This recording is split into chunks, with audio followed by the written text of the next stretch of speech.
get my 6.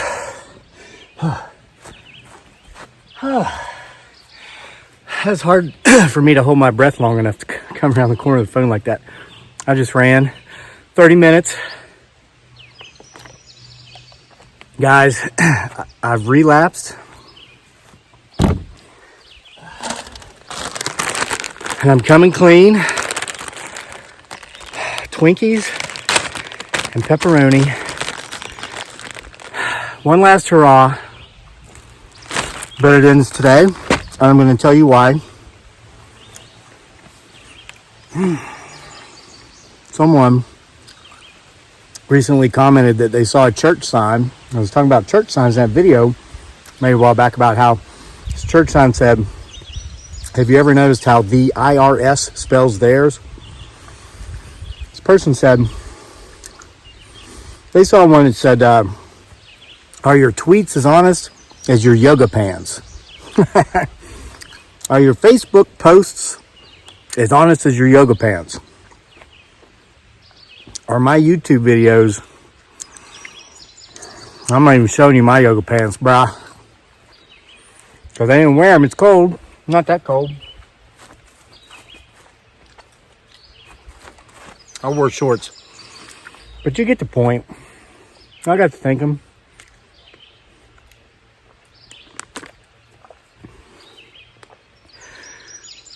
See, I'm writing this book, and there's so much going into this book. At times I'll be working on it, and I'll say, wow, this is going to be my masterpiece. And so I'll just stop. I'll go start binging on some pepperoni and some Twinkies. You know, I'd like to say I look a little rough today because I was up until midnight last night writing, but that statement here on YouTube would not be as honest as my yoga pants are when I wear them. I've got runner's tights, you know, like maybe there's a difference. But I was up till midnight watching a movie and shoving pepperoni and Twinkies into my body because they're my comfort foods. And I've kind of had a layer from an onion lifted here recently and figured that what I'm comforting, and it comes from the research I'm doing for this book, this masterpiece. Listen, everybody wants to know what the book's about. It's about everything. Everything. You're like, what is it about? Zoo animals? Yeah. There's a camel in it. Mm-hmm. You're like, oh, that was, come on, is it about rice?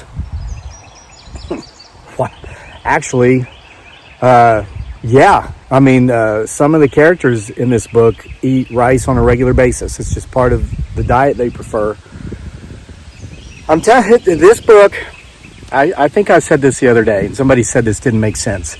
This book that I'm writing, my masterpiece, will be remembered as the book that made it possible for man to step foot on Mars. Yeah. You're like, oh, is it about space travel? Is it like, we know you like Ray Bradbury. Is it kind of like the Martian Chronicles? No. It's about a boat builder. Noah. No, it's not arcs, it's yachts. I know, it's confusing. But listen, mark my words. From the time this book gets published, which hopefully will be later this year sometime, within one lifetime of the publication of this book, mankind will step foot on Mars. And everybody's going to be like, wow.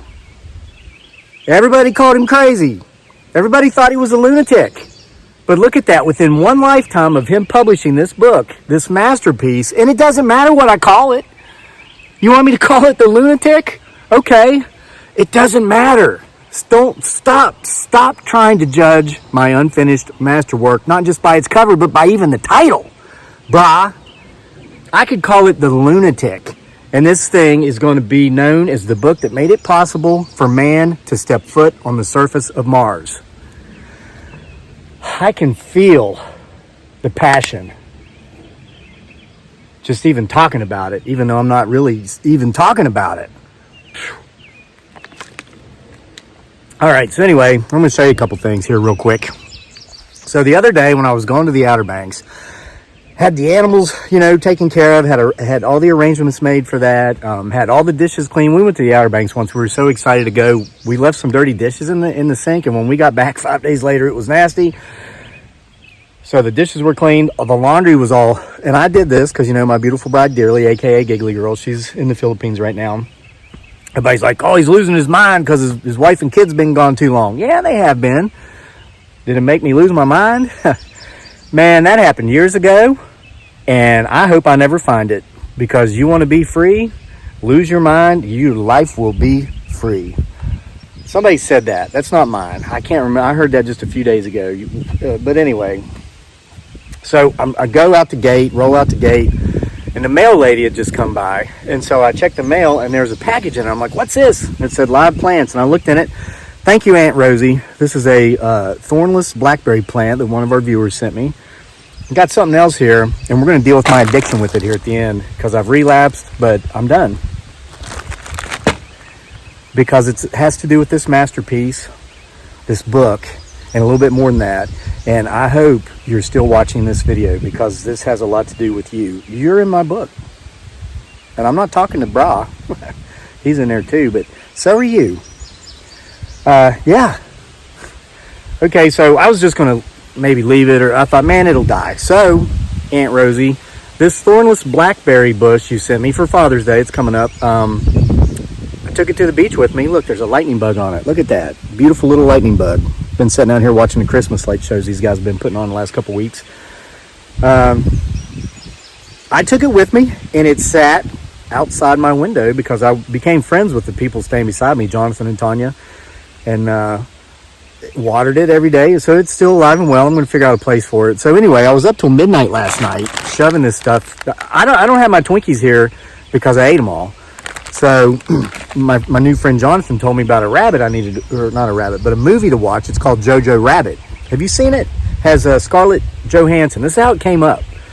We were talking about movies, Avengers, whatever, and I just happened to mention that I thought Scarlett Johansson is a very pretty girl. That's exactly how I said it, and that's all I said. All right, so anyway, he said, have you seen her new movie, Jojo Rabbit? I'm like, no, what's it about? And he goes, you got to watch it. He told me he was surprised that they actually let some of the stuff in this movie go and be said and all this stuff. And he said it would make me cry. So last night, Dearly and I watch a movie like almost every night. It's the first time I've watched a movie since she's been gone, because that's like our thing. But I said, okay, I'm going to watch this movie. He was right.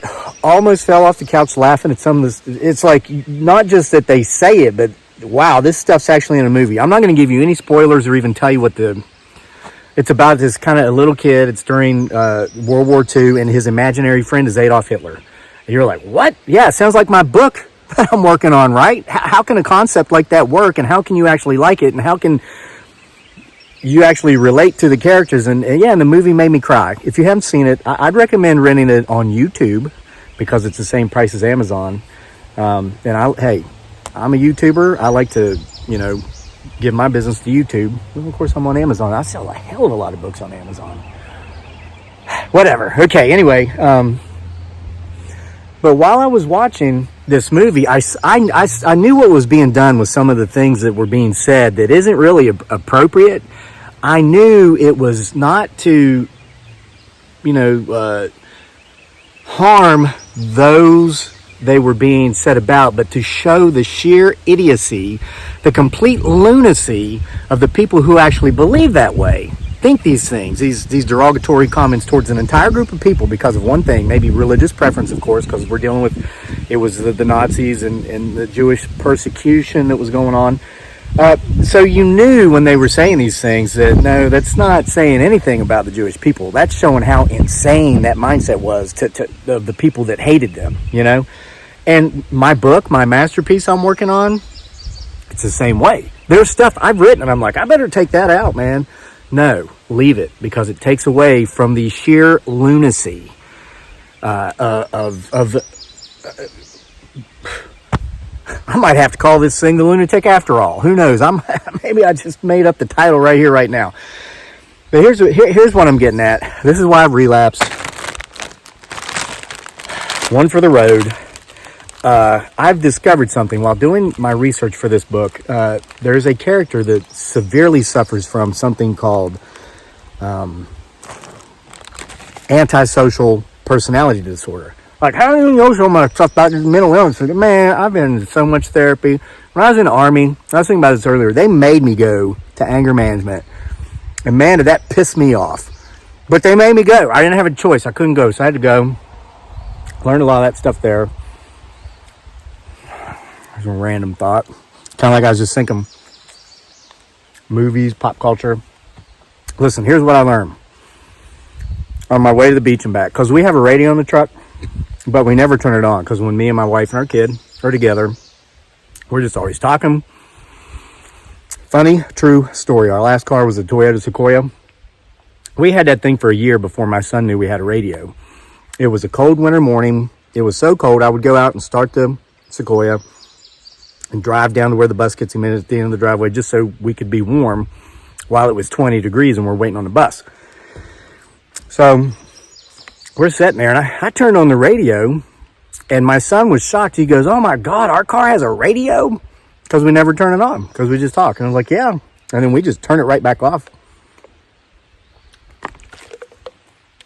It's hard to stop, especially when you're using it for comfort. So anyway, here's what I discovered. So I know so much about pop culture that basically if I hear a song on the radio that's being sung by a guy, I just figure it's Justin Bieber. And if I hear a song on the radio and it's being sung by a girl, I just assume it's Ariana Grande. So what I discovered with me and my little thornless BlackBerry, thanks Aunt Rosie, going and coming to the 5 hours in the car, in the truck one way, they play the same 7 Justin Bieber and Ariana Grande songs over and over and over, no matter what channel you go to, because when a commercial comes on, I flip it. Oh, yeah, I've been studying about manic disorder too, brah. I hear you, but shut up. All right. So anyway, hey, confession, because I made the comment about Scarlett Johansson. I did hear one song that really kind of struck out, and it was really like, wow, that's really, you can tell the girl singing it. I figured, man, Ariana Grande is really throwing down from the soul with this one. Well, it turns out it wasn't her. If you don't know this young pop singer, go watch her on YouTube after this. It was a song called Driver's License by Olivia Rodrigo. Have you seen this girl? She's new. So I guess half the songs are probably hers, not really Ariana Grande, whatever. You talk about a cutie. Go check that out. Not trying to be inappropriate, just saying. So I learned that about pop culture. It's Justin Bieber, Ariana Grande, and Olivia Rodrigo. It's the same 7 songs over and over and over. So I'm Googling and researching and reading the DSM-4 thing about this social personality disorder, and it's really kind of creepy. Basically, they hate the world and everyone in it. People that would be a kind of a good way to describe people who have this condition. And again, I'm not bashing any mental illness or any disorders or anything. You know what I found? 2 out of 3 people who have mental illness suffer in silence. If you're suffering or someone you know is, please get help or get help for them. And guys, that's coming from the heart, because this stuff's not fun. And it leads to so many things, no matter what the ism is. Antisocial personality disorder, manic disorder. But one I've discovered, it's called Imposter Syndrome. And a lot of you are going to take this to heart, because I got a message for you. You don't need the pepperoni, and you don't need the Twinkies, and neither do I anymore after this. No, but so they hate the world, they hate everybody in it. Now, they can come off as very charming people. They can come off as very friendly people, and that's exactly what they do when they want something. If they're looking for a favor, you got something they want, you're willing to do something they need done that they don't want to do. That's Cleopatra. Hi, kitty. She smells my pepperoni. These are the most wonderful people in the world. But once they get what they want from you, or if you're not willing to give them what they want, well, they're just going to hate you as much as they hate everybody else and the world we all live in. What? You want to be on the TV? Come here. Come here, girl. Come here. Let's show. Come here, girl. They love you. Here's my potential Bigfoot Sasquatch hunting cat, Cleopatra. Say hi. No, look in the camera. She just smells of pepperoni, huh? Here, kitty. I know I shouldn't do this. Here. She's as spoiled as my wife, and she's as spoiled as my kid. She's as spoiled as my rabbits. Everybody here is spoiled. Huh, kitty? Okay, so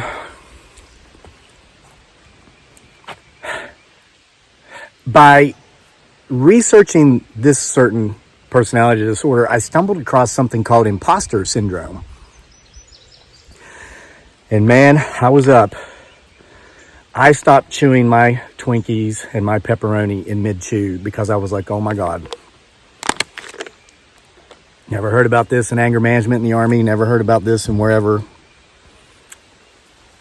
I'm going to describe this. Listen, this imposter syndrome. And I'm not making any statements about me and my past or anybody.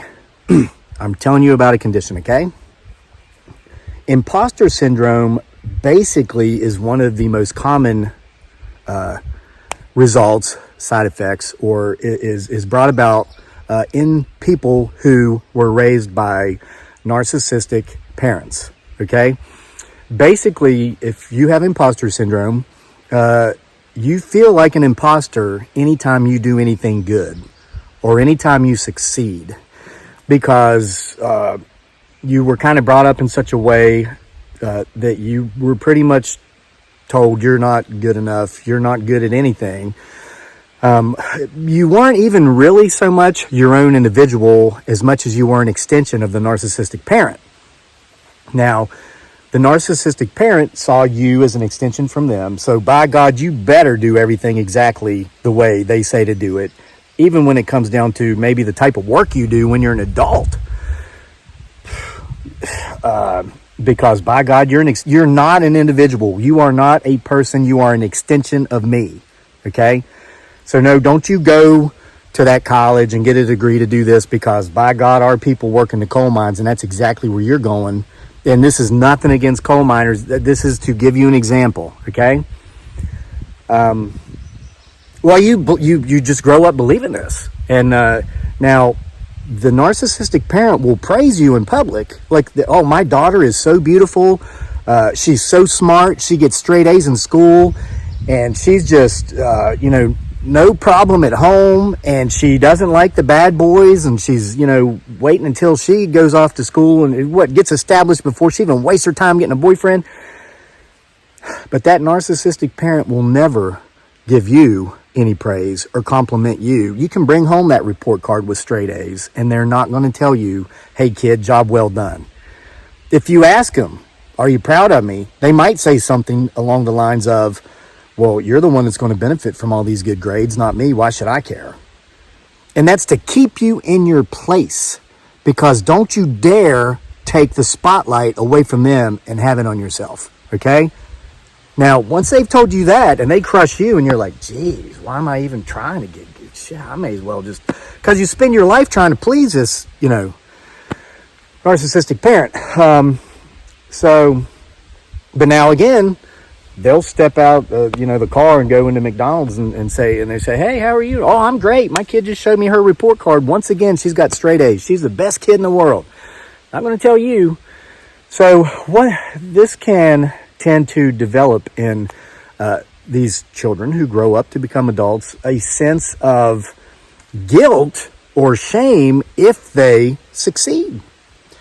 And a lot of times, once they succeed, or every time they do succeed, they'll self-sabotage that success.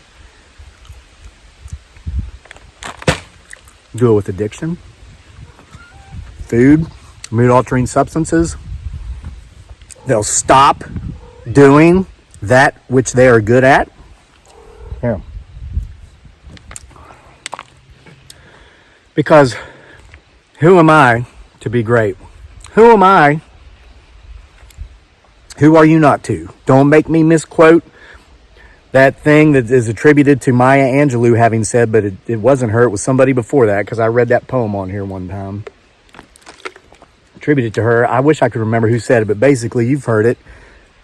Who are you not to be great? It is our light, not our darkness. That is our greatest fear. Remember Coach Carter, the kid gives a speech in that. Don't dim your light so that others around you feel insignificant in your presence. Let your light shine, brighten the world so those around you can see that they can do it too. Well, this is hard to do when you've got imposter syndrome, because it's like, man, just stop doing it. And it leads to lifelong struggles. I'm not making light of any of this stuff. I read that while I'm researching this other thing for this book I'm writing. And I realized, okay, and I got home. I know I talk about a million different things that are unrelated. Aunt Rosie sent me a new axe too for Father's Day. She sent the plant, she sent the axe. And I was thinking about these things while I was running. I was thinking about this book. I was like, man, maybe I shouldn't even finish this thing. And I was like, well, it's going to be great. Well, I saw that axe, the plant. Everything you guys and girls send, like daily, I said, why don't you try seeing yourself the same way some of those people that watch your videos see you?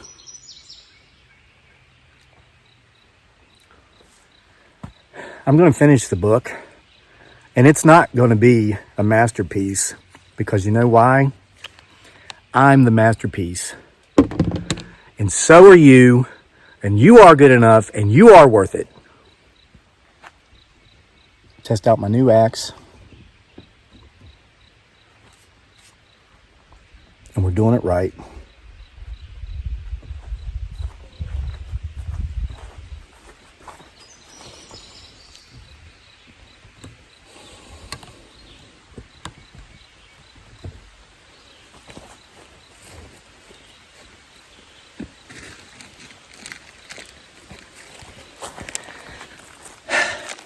I don't need this.